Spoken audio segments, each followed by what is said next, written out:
when you're in these situations, Yeah. you have to take it one room at a time, one project at a time. You can't look at the whole. If you look at the whole, you'll become overwhelmed and you'll give up. Pull out that carpet and get going.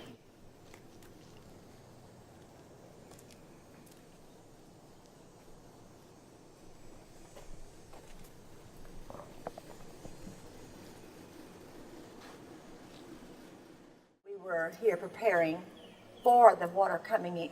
For the rain to get heavier. It was already raining extremely hard off and on that day. We started talking about how we needed to block up furniture and what we needed to do. But yeah, we knew as the night went on and those storms kept coming through and it got heavier and heavier and heavier, we thought, well, that's not going to be good.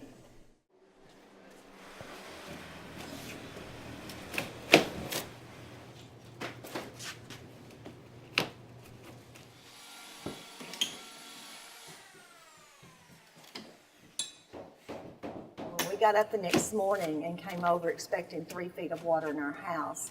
We were so thankful for just inches rather than feet. We got to get it done. We got to do it.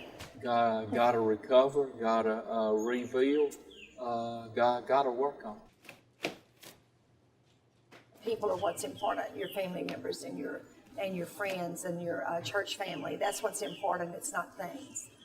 The tragedy is if you lose somebody, a spouse, a parent, a child, a grandchild.